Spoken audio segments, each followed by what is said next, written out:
बिस्मिल्लाहिर्रहमानिर्रहीम। अस्सलाम वालेकुम। आज की इस वीडियो में बैड डेट्स और अलाउंस फॉर डाउटफुल डेट्स के साथ साथ हम बैड डेट्स रिकवर्ड अकाउंट को भी देखेंगे। जब बैड डेट्स हो जाते हैं उसके बाद कुछ डेट्स हमारे रिकवर्ड भी हो जाते हैं जिनको हम राइट ऑफ कर देते हैं नेक्स्ट ईयर या उससे नेक्स्ट ईयर, 1-2 साल के बाद कुछ डेट्स रिकवर्ड भी हो जाते हैं। अब उनको कैसे रिकॉर्ड करेंगे, उनका अकाउंट कैसे बनाएंगे, हम अब इसमें देखेंगे। अब ये हमारे पास क्वेश्चन है जिसमें जे ब्लेन को commenced business on 1st January 2009 and prepared her financial statements on to 31st December 2000 31st December every year. For the year ended 31st December 2009 bad debts write off किए हैं उसने 1400 के, और उसने फिर क्रिएट किए हैं अलाउंस फॉर डाउटफुल डेट के लिए प्रोविज़न 2600 की, और 2010 में उसने फिर बैड डेट राइट ऑफ जो किए हैं 2200 के। और जे स्विनी जो कि उसकी कोई थी राइट ऑफ किए थे उसने बैड डेट 210 के, उसने सेटल किया अपना अकाउंट, मीन के रिकवर्ड हुए हैं 2000 नवंबर 2010 में जाके, जो कि 2009 में राइट ऑफ किए थे। अब 2010 में टोटल डेट्स जो आउटस्टैंडिंग थे 92,000 के हैं। उसमें उसने डिसाइड किया है कि 4% जो हम फिगर जो है वो प्रोविज़न के तौर पे रिकॉर्ड करेंगे डाउटफुल डेट्स की। अब 2011 में उसने 3,800 के फिर डेट्स को राइट ऑफ किया है, और एक और रिकवरी है 320 की जो कि 2009 में उसने राइट ऑफ किए थे, 2010 में उसकी रिकवरी हुई है। और एज एट 31 दिसंबर 2011 टोटल डेट्स जो आउटस्टैंडिंग थे उसके 72,000 थे, जिसमें उसने कहा है कि जो प्रोविज़न जो रिकॉर्ड की गई है अलाउंस फॉर डाउटफुल डेट्स के लिए उसने 5% की है। पहले 4% था प्रीवियस ईयर उसकी, अब उसने 5% कर दिया उसको। अब इसमें देखते हैं क्या रिक्वायर्ड है। इसमें रिक्वायर्ड है जी कि बैड डेट अकाउंट है, और उसके बाद बैड डेट रिकवर्ड अकाउंट है, उसके बाद allowance for doubtful debt account है, और उसके बाद इनकम स्टेटमेंट में इन सब को एक्सट्रैक्ट कैसे करेंगे ये हम सब देखें, इसमें देखेंगे। सबसे पहले हम बैड डेट अकाउंट को देखते हैं। बैड डेट अकाउंट कैसे बनाएंगे, ये वही है, टी अकाउंट बनाया जाता है। इसमें राइट साइड पे क्रेडिट साइड है, लेफ़्ट साइड पे डेबिट साइड होती है। जैसे एक लेजर बनाया जाता है, अकाउंट बनाया जाता है, ऐसे ही बैड डेट अकाउंट बनाते हैं हम। इसमें क्या है, 2009 में उसने कहा बैड डेट कितने राइट ऑफ किए हैं, 1400 के। तो कैसे इसकी एंट्री कैसे होती है जब राइट ऑफ करते हैं, इसकी जनरल एंट्री होती है bad debt account debit to accounts receivable credit, जिसको डेटर्स भी कहते हैं। अब देखें इसमें हम कैसे एंट्री करेंगे। बैड डेट अकाउंट चूँकि डेबिट होते हैं, इसको डेबिट साइड पर रिकॉर्ड कर लिया। क्रेडिट अकाउंट्स रिसीवेबल होते हैं, उसको हमने पर्टिकुलर कॉलम में लिख दिया। इसमें वेरियस अकाउंट्स रिसीवेबल लिख सकते हैं, सिंपल अकाउंट्स रिसीवेबल लिख सकते हैं, वेरियस डेटर्स लिख सकते हैं, या सिंपल डेटर्स लिख सकते हैं। इसको ये दो नाम है, अकाउंट्स रिसीवेबल, डेटर्स भी कहते हैं, और ट्रेड रिसीवेबल भी इनको कहते हैं। और ये टोटल भी इसी तरह, क्योंकि 2009 में और हमारे पास कोई है थे नहीं बैड डेट्स, तो टोटल भी 1400 ही आ गया। और जब हम इसको क्लोज़ करेंगे तो हमारे पास क्लोजिंग एंट्री कौन सी होगी, इनकम स्टेटमेंट डेबिट करेंगे, बैड डेट अकाउंट को क्रेडिट कर देंगे कि बैड डेट अकाउंट क्रेडिट हो जाएंगे जब क्लोज़ होंगे। अब जब बैड डेट अकाउंट क्रेडिट होगा तो इसको क्रेडिट साइड पे रिकॉर्ड करेंगे, और इनकम स्टेटमेंट को इसलिए यहाँ पे लिखेंगे पर्टिकुलर कॉलम में क्योंकि ये डेबिट हो रही थी, और ये 1400 इक्वल आ गया। और फिर 2010 में कितनी अमाउंट राइट ऑफ की थी बैड डेट्स के लिए, 2200 की। ये देखें जब यही फिर वही आएगा एंट्री, फिर भी जनरल एंट्री आएगी bad debt account to accounts receivable, bad debt account debit और अकाउंट्स रिसीवेबल अकाउंट क्रेडिट हो जाएगा। ये हमने डेबिट कर दिया बैड डेट्स को, और अकाउंट्स रिसीवेबल को हमने पर्टिकुलर कॉलम में लिख दिया, वेरियस अकाउंट्स रिसीवेबल या वेरियस डेटर्स। और फिर इसको क्लोज करेंगे जब income statement debit to account to bad debt account credit. अब बैड डेट अकाउंट क्रेडिट हुआ है तो जब क्लोज होता है तो 2200 से क्रेडिट कर दिया इनकम स्टेटमेंट को, इसलिए पर्टिकुलर कॉलम में लिखा क्योंकि ये डेबिट हो रही थी। उसके बाद 2011 में 3800 है, इसको भी उसी तरह ही हम करेंगे, डेबिट साइड पे रिकॉर्ड करेंगे। इसकी भी एंट्री वही है, bad debt account to accounts receivable. ये डेबिट साइड पे रिकॉर्ड किया और वेरियस डेटर्स या वेरियस अकाउंट्स रिसीवेबल। इसको जब क्लोज करेंगे income statement debit to bad debt account credit हो जाएगा। ये देखें यहाँ पे हमने क्रेडिट कर दिया बैड डेट अकाउंट को, और इनकम स्टेटमेंट डेबिट हो रही थी, इसको यहाँ पर्टिकुलर कॉलम में लिख दिया। अब ये बैड डेट रिकवर्ड अकाउंट कैसे बनाएंगे, इसको देखते हैं हम। बैड डेट रिकवर्ड अकाउंट, ये भी सिंपल वही होगा, लेजर की तरह ही अकाउंट होगा, जिसको लेजर भी कहते हैं, अकाउंट भी कहते हैं। ये देखें यहाँ से हम शुरू हो रहा है इसका कि जे Sweeney whose debt of 210 pounds was write off as bad debt in 2009 में सेटल किया उसने अकाउंट इन फुल ऑफ 30 नवंबर 2010 में। अब ये रिकवर्ड अकाउंट में करेंगे इसको। अब ये देखें, जब बैड डेट रिकवर्ड अकाउंट किए जाते हैं ना, उसकी एंट्री कैसे की जाती है। हम अकाउंट रिसीवेबल को डेबिट करेंगे अब, और बैड डेट रिकवर्ड अकाउंट को क्रेडिट करेंगे। अब यहाँ पे बैड डेट नहीं करना, बैड डेट रिकवर्ड अकाउंट करना है हमने। ये देखें, ये bad debt recovered account credit होता है तो क्रेडिट साइड पे कर दिया, और अकाउंट्स रिसीवेबल जिसका नाम जेएसवी है, ये हो रहा है डेबिट, तो इसको क्या करेंगे, जेएसवी को यहाँ लिख देंगे पर्टिकुलर कॉलम में। अब जब इसको इनकम स्टेटमेंट में क्लोज करेंगे तो bad debt recovered account debit हो जाएगा। तो ये चूँकि ये इनकम है हमारी, to income statement, income statement हमेशा क्रेडिट होती है जब इनकम को क्लोज करते हैं। अब बैड डेट रिकवर्ड अकाउंट हमारा डेबिट हो रहा था, उसको डेबिट कर दिया, और इनकम स्टेटमेंट क्रेडिट हो रही है तो इनकम स्टेटमेंट को पर्टिकुलर कॉलम में लिख दिया। अब 2011 में क्या रिकवर्ड हुआ था, 320 पाउंड्स रिकवर हुए थे। वो उसने उसका नाम नहीं बताया, हम सिंपल अकाउंट्स रिसीवेबल लिख सकते हैं, डेटर्स लिख सकते हैं, क्योंकि 2009 में राइट ऑफ किए थे, 2011 में रिकवर्ड हुए। ये देखिए, इसकी फिर एंट्री वही हम करेंगे, अकाउंट्स रिसीवेबल डेबिट, ये क्योंकि इंक्रीज होंगे accounts receivable, to bad debt recovered account credit. अब ये देखें, bad debt recovered account credit हो रहा था, हमने क्रेडिट कर दिया, और अकाउंट्स रिसीवेबल को हमने पर्टिकुलर कॉलम में लिखा, क्योंकि यहाँ कोई नाम नहीं था, हमने वेरियस डेटर्स लिख दें या अकाउंट्स रिसीवेबल लिख दें, कुछ भी है।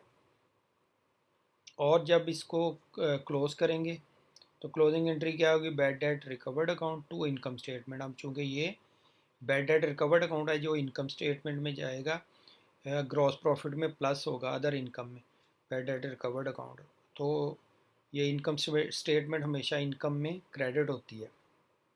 बैड डेट रिकवर्ड अकाउंट यहाँ पे डेबिट होगा जब क्लोज करेंगे, तो यहाँ पे डेबिट कर दिया, और इनकम स्टेटमेंट चूँकि क्रेडिट हो रही है इसको पर्टिकुलर कॉलम में लिख दिया 31 दिसंबर 2011 में।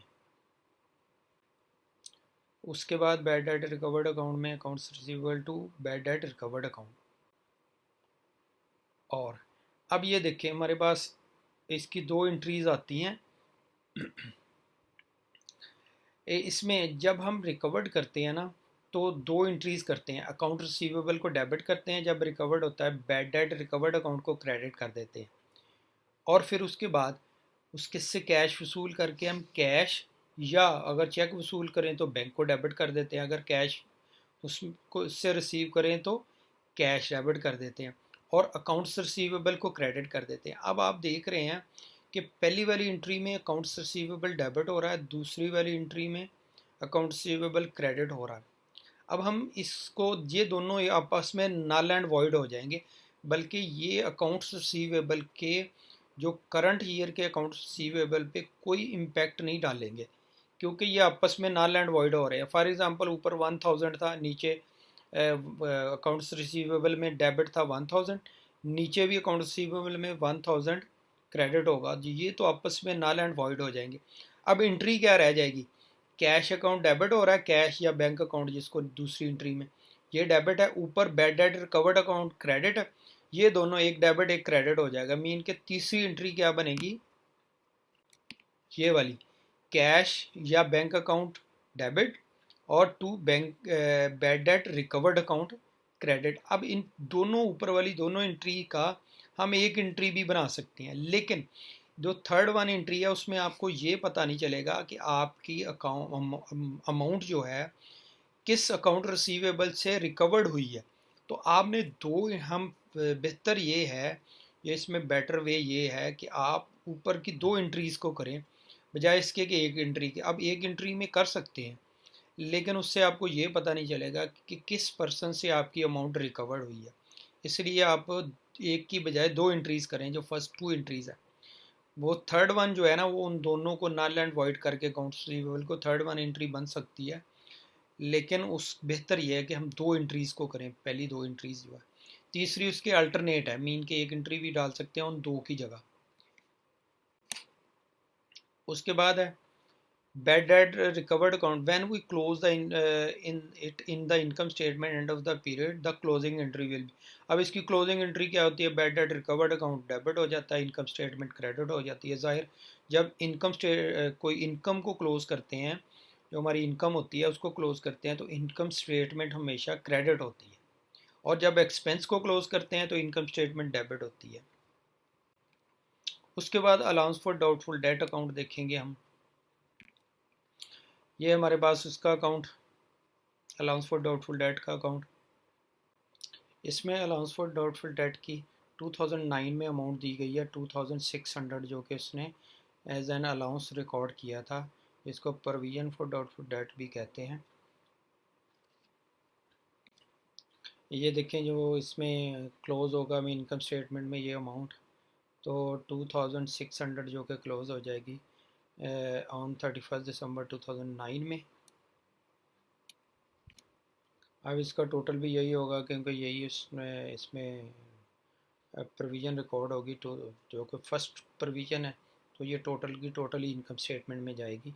और हम लेफ़्ट साइड पे इसका डेबिट साइड पे बैलेंस ले लेंगे 2600, और ये बोथ साइड्स इक्वल हो जाएंगी।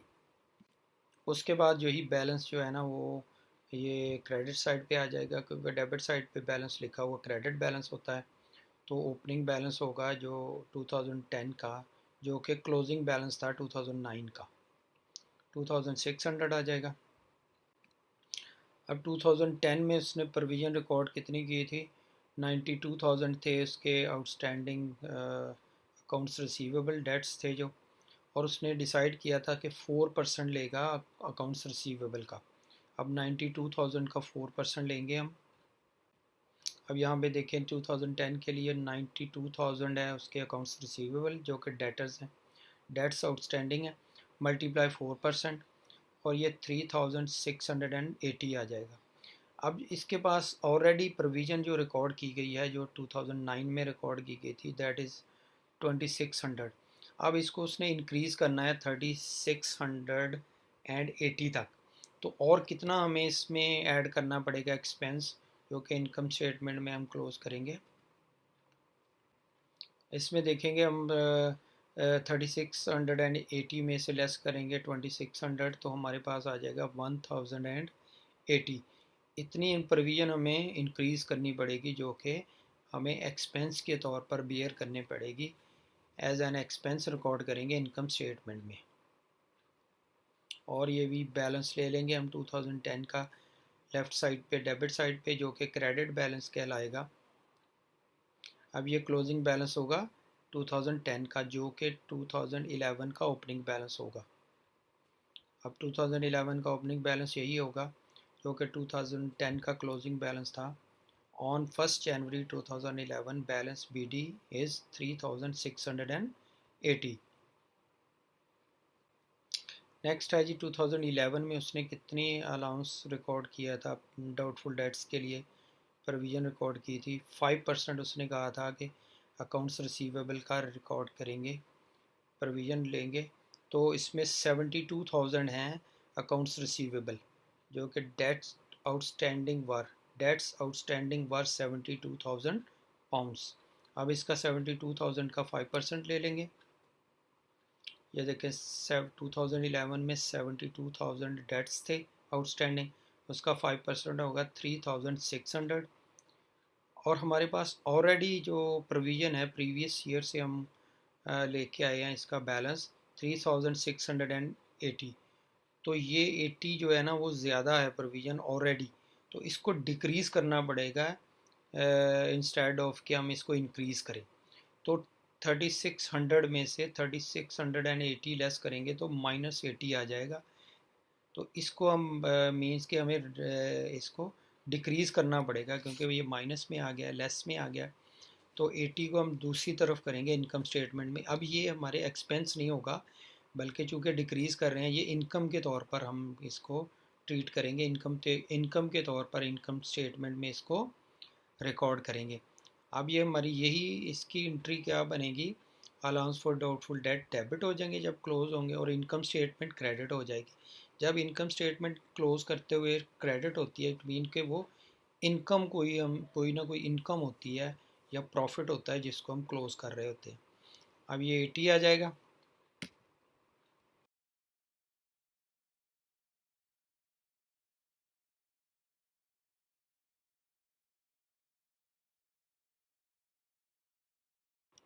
तो 3600 जो है हमारा बैलेंस आ जाएगा, जो कि 2011 का क्लोजिंग बैलेंस है, जो कि ओपनिंग बैलेंस होगा 2012 का।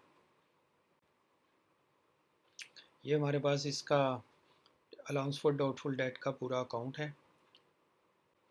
इसके बाद हम एक्सट्रैक्ट करेंगे इनकम स्टेटमेंट में कि कैसे इन सारे एक्सपेंसेस को हम ट्रीट करेंगे इनकम स्टेटमेंट में one by one every year for the 3 years. अब income statement extract for the year ending 31 December. अब 2009 करेंगे सबसे पहले, जिसमें जो थे 2009 में हमने राइट ऑफ किए थे बैड डेट्स 1400। ये देखें बैड डेट्स हमारे पास डेबिट साइड पे आ जाएंगे 1400। जो कि एक्सपेंस होंगे उनको हम डेबिट साइड पे लिखेंगे, जो इनकम होगी उसको क्रेडिट साइड पे सिंपली लिख देंगे।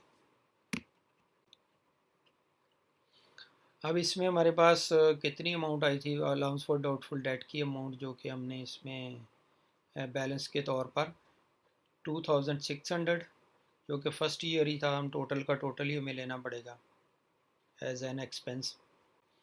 तो ये अलाउंस फॉर डाउटफुल डेट्स, जिसको increase in allowance for doubtful debt भी कह सकते हैं, जो कि फ़र्स्ट ईयर था, इसको सिंपली भी लिख सकते हैं अलाउंस फॉर डाउटफुल डेट। तो 2600। अब ये दोनों हमें डेबिट साइड पे इनकम स्टेटमेंट के, क्योंकि एक्सपेंसेस हमेशा डेबिट साइड पे रिकॉर्ड होते हैं। उसके बाद 2010 में क्या था, 2200 जो है ना वो राइट ऑफ किए थे बैड डेट्स। अब ये भी डेबिट साइड पे आ जाएंगे 2010 के 2200 बैड डेट्स के। और उसके बाद इसकी कितना किया था जो राइट ऑफ किए थे हमने, जो हमें रिकवर्ड हुए थे 210 था, जे स्विनी से रिकवर्ड हुआ था 2010 में 30 नवंबर को। अब ये 30 नवंबर को, अब ये हमारी इनकम है, चूँकि ये बैड डेट चूँकि रिकवर्ड हुए हैं, तो ये हम क्रेडिट साइड पे रिकॉर्ड करेंगे चूँकि ये हमारी इनकम है। उसके बाद हमारे पास अलाउंस फॉर डाउटफुल डेट में कितनी अमाउंट आई थी, जो कि 2010 में हमने इंक्रीज़ की थी एज एन एक्सपेंस 1080 थी। अब ये इंक्रीज़ हो रही है, चूँकि ये भी एक्सपेंस है, तो ये डेबिट साइड पे रिकॉर्ड करेंगे। Increase in allowance for doubtful debts ये है 1080, जो कि 2010 में इंक्रीज़ की गई थी अमाउंट। अब जैसे इसमें देखें कि प्रोविज़न है जो डाउटफुल डेट्स की, ये इंक्रीज़ होने की बजाय यहाँ पे डिक्रीज़ हुई है 2011 में 80, जो कि माइनस में आया था। अब हम इसको जब माइनस में आता है तो हम इसको एज आ इनकम ट्रीट करते हैं, इनकम के तौर पे इसको डिक्रीज़ करने के लिए डेबिट साइड पे रिकॉर्ड करते हैं। जब इसको डेबिट साइड पे रिकॉर्ड करेंगे तो अलाउंस फॉर डाउटफुल डेट्स की अब जो अकाउंट होगा वो डेबिट हो जाएगा, इनकम स्टेटमेंट क्रेडिट हो जाएगी। जब इनकम स्टेटमेंट क्रेडिट होती है क्लोज़ करते हुए, तो वो इनकम क्लोज़ होती है, उसमें कोई प्रॉफिट क्लोज़ हो रहा होता है इनकम स्टेटमेंट जब क्रेडिट करते हैं। तो इट मीन कि ये इसको एज आ इनकम हम क्लोज़ करेंगे। तो इनकम स्टेटमेंट में फिर ये क्रेडिट साइड पे शो कराएंगे 2011 reduction in allowance for doubtful debts, इसको फिर नाम देंगे, या decrease in allowance for doubtful debts. जो कि यहाँ पे था ये, और इसमें राइट ऑफ किए थे हमने बैड डेट्स कितने थे इसमें 2011 में 3800, और ये देखें 3800 हमने रिकॉर्ड किए थे एज अ बैड डेट्स। ये अमाउंट हमने क्या, ये अमाउंट हमने 3800 जो कि रिकॉर्ड की थी एज अ बैड डेट्स के, राइट ऑफ की थी। उसके बाद जो रिकवरी हुई थी हमारे हमें वो 320 की हुई थी 2011 में। ये इसको हम इनकम स्टेटमेंट में एज अ इनकम रिकॉर्ड करेंगे। तो ये देखें 320 क्रेडिट साइड पे रिकॉर्ड करेंगे क्योंकि ये हमारी इनकम है बैड डेट रिकवर्ड अकाउंट में। और ये हमारा टोटल इनकम स्टेटमेंट जो एक्सट्रैक्ट हुई है ये है। Thank you.